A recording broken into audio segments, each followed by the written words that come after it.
This podcast contains a few instances of adult language. Viewer discretion is advised.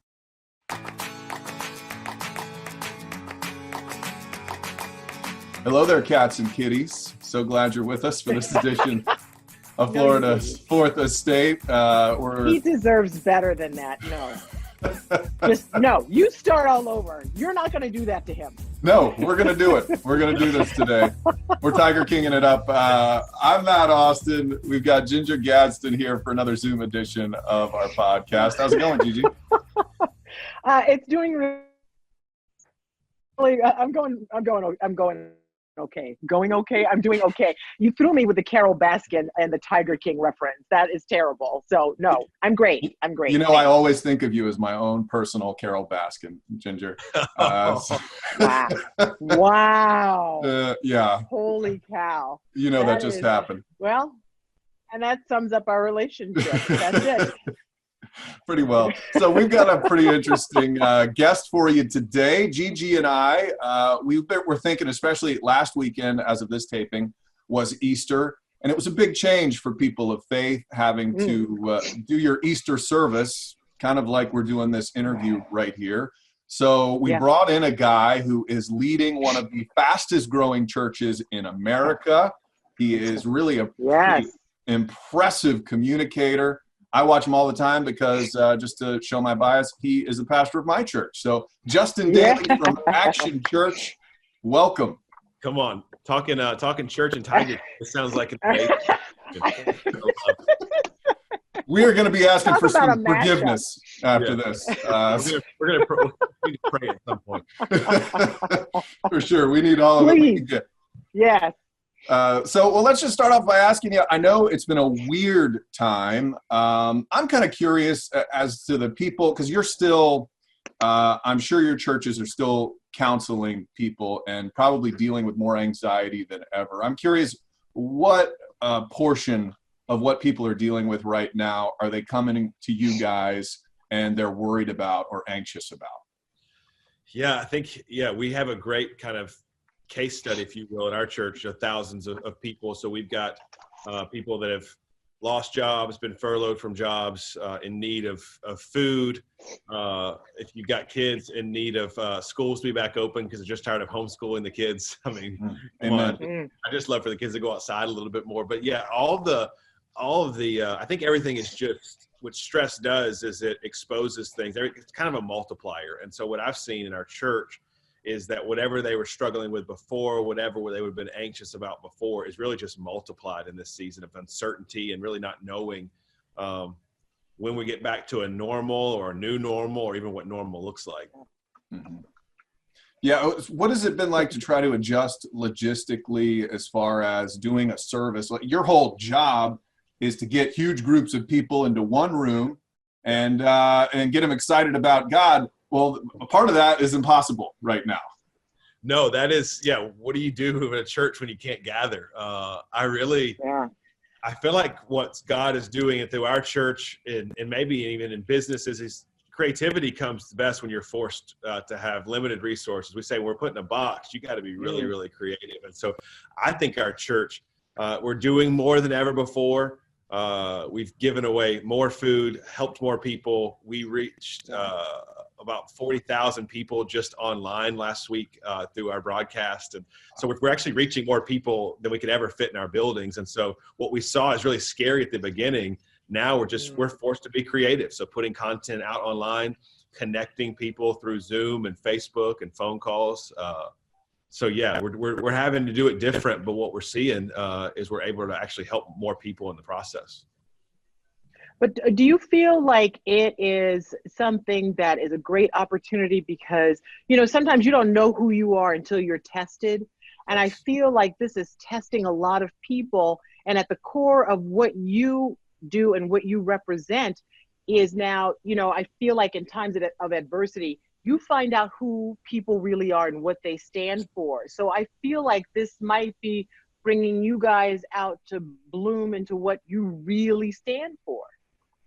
Yes, you don't, it's too late to prepare for the war when the war starts. You got to prepare in peacetime is what we say at Action Church. And so I really do feel like with partners. We've got great partners in the community, and we were prepared to help people in times of need, both financial stewardship. So we had resources saved. We've been able to keep all of our employees employed and had resources to help the community. So yeah, I do think because we had strength before the crisis, that has just been exposed in a good way, or blossomed, the word that you used. Yeah, I really feel like we're thriving in the midst of chaos. One, because we have an extreme faith in God, but also because we prepared well for seasons like this. Yeah. One of the things we've seen is, oh, I'm sorry, Gigi. One of the things we've seen is go ahead. Pastors who have decided they're going to meet anyway. They're going to just put people in the church. They're going to do this thing. Yeah. I'm curious as to what your thoughts are on that. I don't want to name any names or anything, but that is a pretty controversial decision. What do you think when you see things like that happening around the country and the state? I think that I'm glad that that's not me, first and foremost.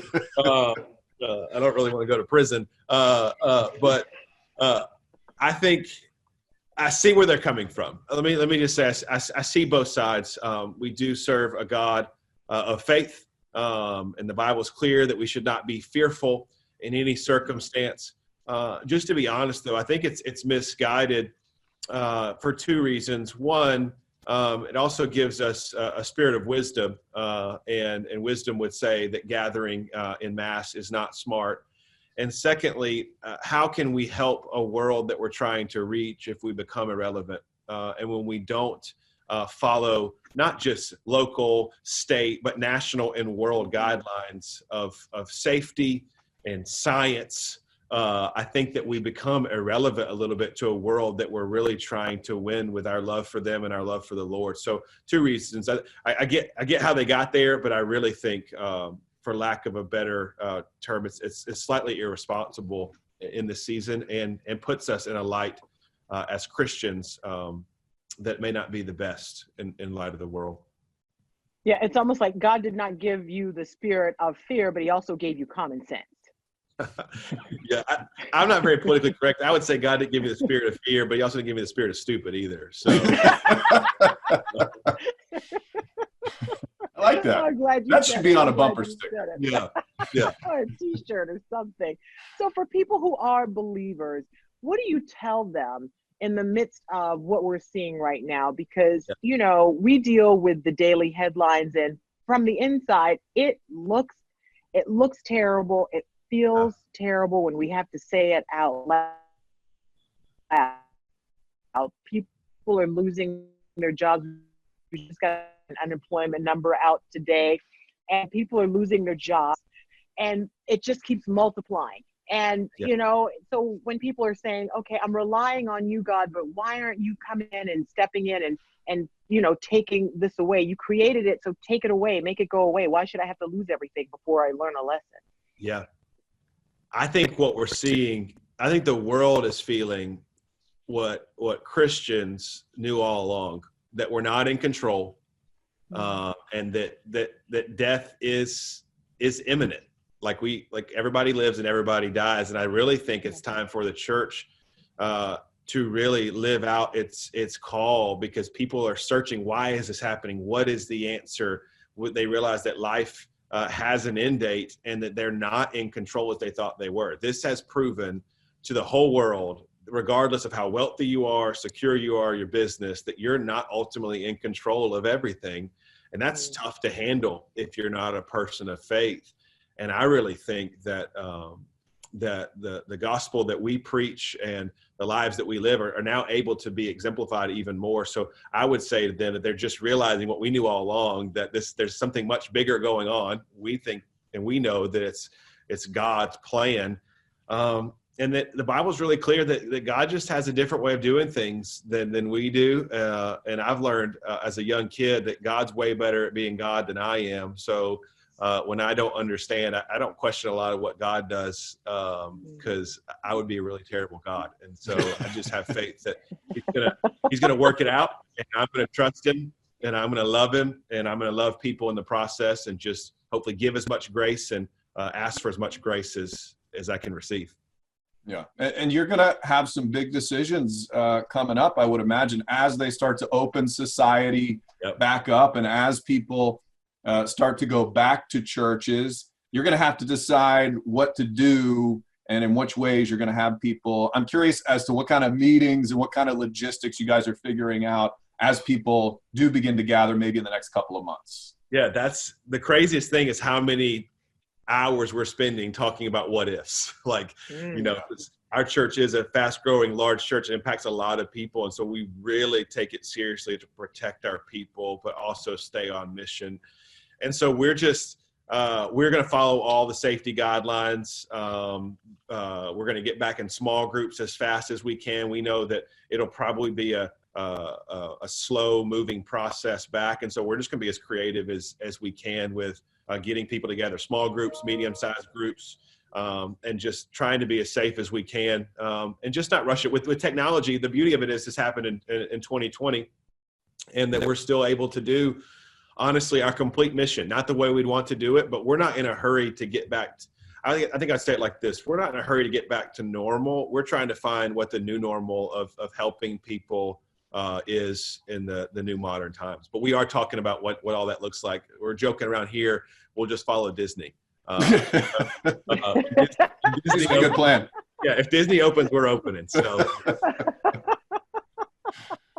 Oh my gosh, that's pretty a good plan, because they're a good gauge for what's happening in the community, for sure. So what do you tell people? You know, a lot of people feel helpless. They don't know what to do. And I often find that when you don't know what to do and you feel, you know, you're not in the best of spirits yourself, it's always great to like maybe help someone else. Yes. What do you think? No, that is, we were in a series at church.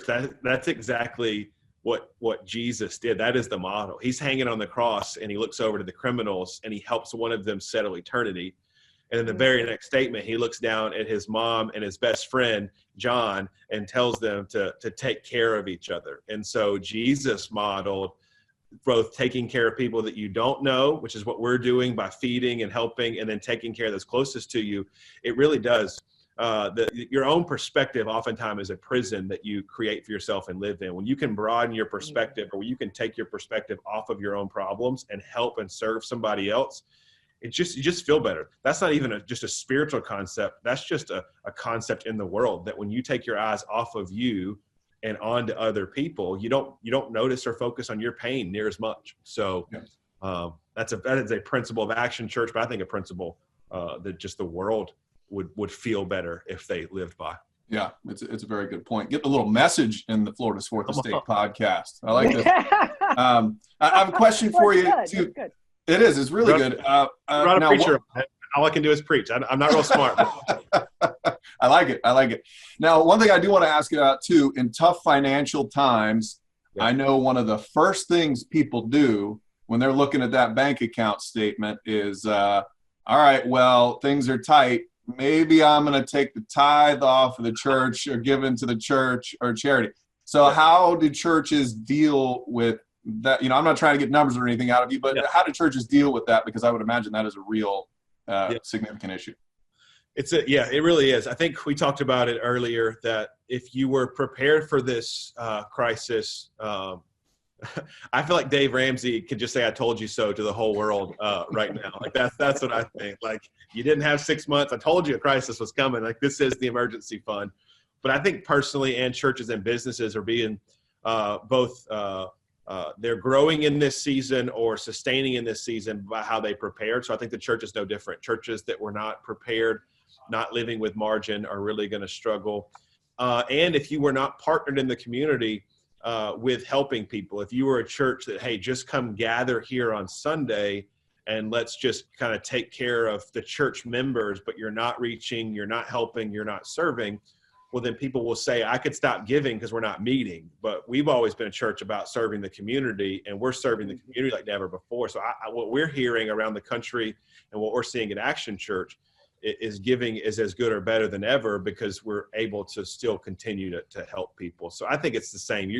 You're being really elevated in this season, both businesses and churches, or exposed, I think, when it comes to finances, on how you prepared before and what your mission was. And so we're just really seeing God be faithful in our own circumstances at Action Church. And it's a month-to-month deal. We'll see where the economy goes, where everything goes. But I think if we find ourselves keep helping people, then we'll see God continue to provide those resources. Yeah, I feel like you guys, your name says it all. And I don't go to your church, and but I've seen what you do, and it's like you take action. You take action, and that's what people want to see. And I think it's spurred other people, even if not on the level that you can help other people. When they see you out there, I almost didn't recognize you because I've seen you in your t-shirt and your baseball cap, and you're handing groceries out to people. And I feel like on another level, when anybody can just like buy something to help their neighbor, they see your gesture and they do what they can. So, I mean, it's you have to take action. That's it. We've always said from day one, we're not the smartest or most creative church, but if there's a need, then we're called to meet it. And so a lot of times we don't even know how we're going to do it or what it's going to look like, but we've got to go. Like people need help, and in our context as a church, we know they need Jesus, and so we do both. We're going to help you, and then hopefully tell you why. And so yeah, we want to be wherever. I've kind of been calling myself around the office the disaster pastor. Like if there's a disaster, if there's a hurricane and there's a crisis, like let's just go meet the need. Like let's go raise the money and go help people. I like it. You got to trademark that disaster. Yeah, I give myself. Yeah, I didn't realize how arrogant or nerdy that sounded until I said it out loud. I gave myself my own nickname. Like you need a YouTube channel, the Disaster Pastor. Yeah, I was a big professional wrestling fan growing up, so I think that'd be my name for sure. Oh, that's great. Master of Disaster. Yeah. I like it. Cape or no cape? Cape and definitely some baggier pants than back then. So I just tights.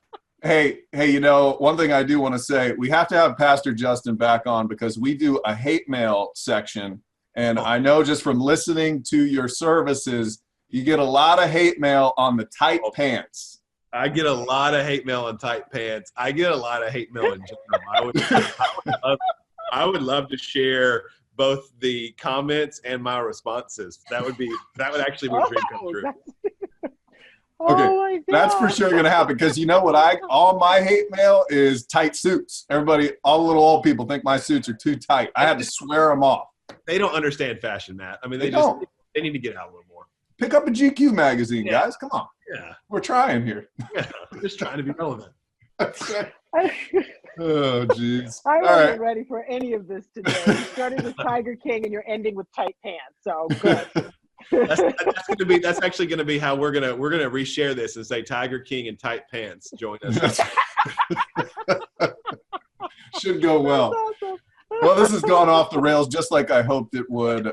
Pastor Justin Daly, thank you so much for joining us for this edition of Florida's Fourth Estate. You really are an excellent communicator, very positive presence, and I enjoy watching you every week.